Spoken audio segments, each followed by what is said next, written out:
오늘 말씀은 예수님께서 베드로와 다른 제자들을 부르신 장면입니다. 특별히 베드로가 많이 언급이 되는데요. 그가 주님의 제자로 부름을 받을 때 돋보이는 장면이 있습니다. 오늘 본문에도 몇 차례에 걸쳐서 나오는 바로 그가 주님 말씀에 순종을 한 것이죠. 베드로는 주님 말씀에 순종해서 배에 호숫가를 띄웁니다. 또 깊은 곳에 가서 그물을 던지죠. 또 나중에는 배와 모든 것을 버려두고 주님을 따라 나섭니다. 이때부터 베드로는 예수님의 수제자가 되고요. 또 예수님이 베드로와 함께 하시면서 그를 가르치시고 또 초대교회, 나중에 초대교회 기둥 같은 역할을 감당하는 초대교회가 창립되는데 크게 기여를 하는 주님의 제자가 됐습니다. 이것을 보면 주님께 일평생 크게 쓰임받는 신실한 제자가 되는 영광을 이제 베드로가 얻게 된 것이죠. 그런데 그 시작은 오늘 본문이 잘 말해주는 것처럼 작은 순종이었다라는 것입니다. 이 본문에 나타난 베드로의 순종의 특징을 좀 보면 먼저는 육신의 어려움을, 이 피곤함을 극복하는 순종이었습니다. 베드로는 밤새 고기를 잡았죠. 또 육지가 아닌 물 위에서 출렁거리는 파도 위에서 이 배 안에서 하루 밤새서 고기를 잡는다는 것이 보통 어려운 일이 아닐 것입니다. 그나마도 좀 고기라도 많이 잡히면 괜찮죠. 마음에 또 기쁨이 있고 흡족할 텐데 그렇지 않았습니다. 전날의 어획량은 한 마리도 못 잡았습니다. 굉장히 초라했죠. 수고는 수고대로 하고 또 얻은 것은 없고 그렇게 힘이 빠져서 그물을 씻는 중이었습니다. 수선할 건 수선하고 또 다음 물고기 잡는 일을 준비하는 중이었죠. 이때 예수님이 오셔서 사람들이 많이 몰리니까 그들을 육지에 두고 예수님은 배를 좀 띄운 다음에 그 곳에서 이제 말씀을 가르치려고 하셨습니다. 배 띄우기를 좀 청하신 것이죠. 2절 3절 보면 호숫가에 배 두 척이 있는 것을 보시니 어부들은 배에서 나와서 그물을 씻는지라. 예수께서 한 배에 오르시니 그 배는 시몬의 배라. 육지에서 조금 떼기를 청하시고 앉으사 배에서 무리를 가르치시더니. 물론 예수님께서는 베드로를 선택하시려고 오신 것입니다. 다 의도하신 것이죠. 그런데 그런 예수님의 모습에, 선택에 베드로는 순종으로 잘 응답을 했죠. 배를 띄웠습니다. 또 베드로 순종의 절정이 나오죠. 깊은 데로 가서 예수님께서 말씀을 마치시고 깊은 데로 가서 그물을 내리라. 예수님의 이 말씀에 베드로가 순종을 했습니다. 두말 없이 순종하는 모습을 보여줍니다. 우리가 너무 잘 알고 있고 또 참 아름다운 베드로의 고백이죠. 시몬이 대답하여 이르되 선생님 우리들이 밤이 새도록 수고하였으되 잡은 것이 없지만은 말씀에 의지하여 내가 그물을 내리리이다 하고. 이 베드로의 순종이 놀라운 이유는 그는 나름 전문가죠. 어부입니다. 또 지난밤에 이곳저곳 열심히 잡았습니다. 그럼에도 불구하고 지금 목수이신 예수님의 말씀에 의지해서 순종을 하고 있는 것입니다. 많은 경우 자신의 걸림돌이 되는 것이 자신의 경험이죠. 해봤으니 안 됐다. 분명 그렇게 해도 안 될 것이다 라고 말을 합니다.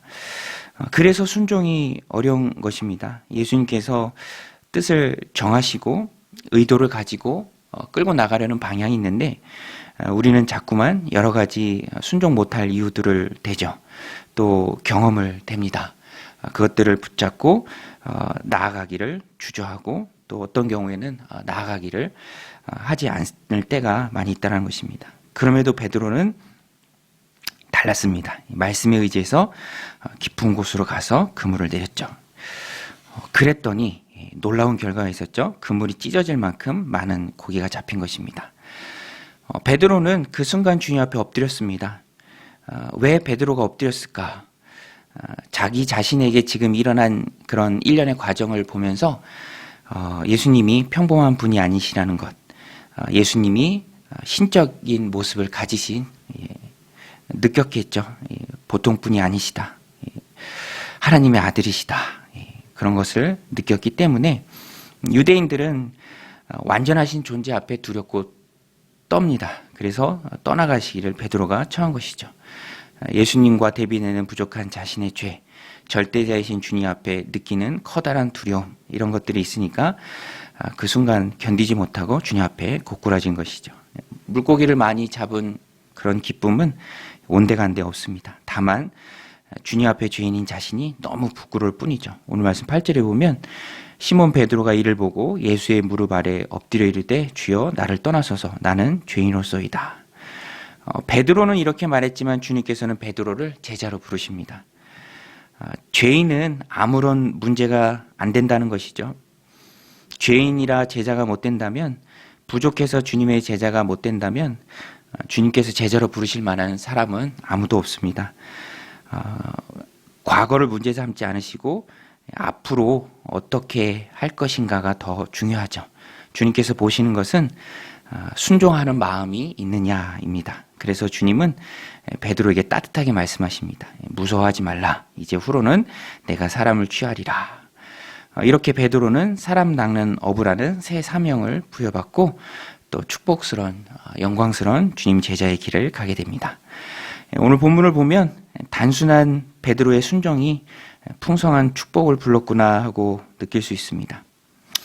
순종은 우리가 잘 느끼는 것처럼 쉬운 일은 아닙니다. 왜냐하면 우리가 이겨내야 할 육신의 피곤함도 있고요. 또 과거의 경험을 또 극복해야 합니다. 내려놓을 수 있어야죠. 그래야만 순종의 길로 나아갈 수 있습니다. 또 마지막에는 11절에 보면 그들이 배들을 육지에 대고 모든 것을 버려두고 예수를 따르니라. 우선순위의 변경도 필요합니다. 주님을 따르려는 그 일에 더 우선순위를 두어야, 그 일에 더 큰 가치를 두어야 또 다른 것을 포기하고 내려놓고 순종의 길을 갈 수 있는 것이죠. 오늘 베드로는 이 모습을 다 보여주고 있습니다. 육신적인 피곤함, 그 수고로움 다 극복했고요. 또 이전에 자신이 가지고 있었던 경험들도 다 내려놓을 수 있었습니다. 주님 말씀에 의지해서 깊은 곳에 내려가서 그물을 던졌죠. 또 마지막에는 자신의 그런 소유도 다 내려놓고 또 제자의 길을 갈 수 있었던 것입니다. 오늘 우리도 베드로와 다른 제자들처럼 주님께 잘 순종함으로 풍성한 축복이 저 여러분들 삶 가운데 임하시길 바랍니다. 과거의 나의 모습은 상관이 없습니다. 나의 죄도 상관이 없습니다. 그것은 중요하지 않고요. 다만 우리가 주님께 우리를 맡기면 주님이 우리를 알아서 빚어 가실 것입니다. 우리는 다만 작은 순종으로 응답하는 것이죠. 베드로도 굉장히 부족한 사람이었죠. 두서없고 앞뒤 안 가리고, 그러나 주님과 함께하면서 또 주님이 그를 빚어 가시고 정말 주님이 그에게 붙여준 이름처럼 나중엔 든든한 반석이 됩니다.